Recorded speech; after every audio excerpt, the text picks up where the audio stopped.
Lovecraft's stories are hard to adapt. There's little action, almost no dialogue, and the fear comes from facing forces far beyond human understanding. He didn't write plots. He created a universe. And yet, some filmmakers got close. Here are 5 of the best Lovecraftian adaptations. Dr. Henry Armitage gives a lecture on the Necronomicon at Miskatonic University, proudly showing the infamous book to his students. After the lecture, his assistant Nancy prepares to return the book to the library until a quiet student named Wilbur Whately asks to borrow it. Nancy not only agrees but decides to accompany him to his hometown of Dunwich. There she finds herself caught in the grip of ancient evil and slowly realizes why Wilbur needed one of the last surviving copies of the Necronomicon. Based on Lovecraft's 1929 short story, this film is one of the most faithful adaptations ever made.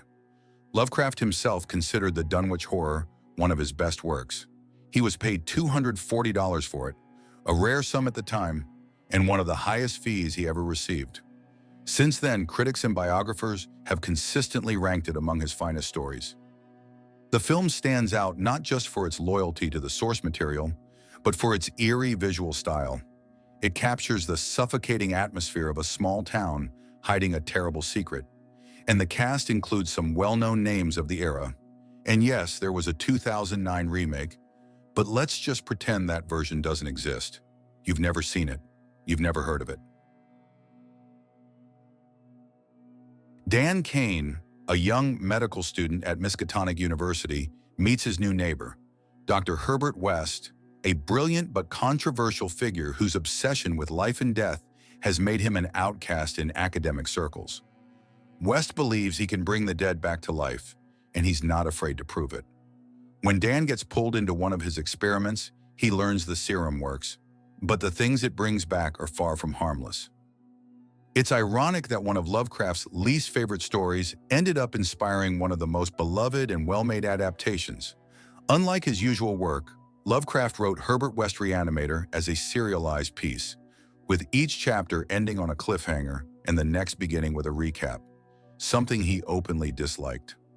He also meant the story as a kind of parody, poking fun at the mad scientist trope and throwing in several nods to Frankenstein along the way. Director Stuart Gordon stayed surprisingly close to the original plot, only updating the setting to the 1980s. Some elements from the story even made it into the film's sequels, which turned out surprisingly solid. But what really makes Re-Animator unforgettable are its wild practical effects, grotesque zombie designs, and of course the iconic image of Dr. Hill carrying around his own severed head in a bag. Dr. Pretorius and his young assistant, Dr. Tillinghast, are holed up in a private lab working on a device called the Re-Animator, an experimental machine that allows people to see into other dimensions. During one test run, the machine actually works, and then all hell breaks loose. Pretorius vanishes, and Tillinghast ends up locked in an asylum. To figure out what really happened, a psychologist and a local cop bring him back to the lab to restart the experiment, with predictably horrifying results. From Beyond is based on one of Lovecraft's shortest and earliest stories, written in 1920. It already showcases his signature style: minimal action, maximum detail. Once again directed by Stuart Gordon, the film earned a cult following thanks to its bold special effects, vivid colors, and a killer horror cast. But if we're talking about faithfulness to the source material, this one's barely hanging on. The plot of the original story is essentially over by the film's prologue. Everything that follows is Gordon and company letting their imaginations run wild. Luckily, that creative freedom paid off. The idea of the Re-Animator awakening repressed desires is explored in ways the short story only hints at, especially with multiple characters experiencing its effects. Writer Howard Lovecraft arrives at a monastery library housing a carefully guarded copy of the Necronomicon, where he retreats to the basement to transcribe several stories from the mysterious book.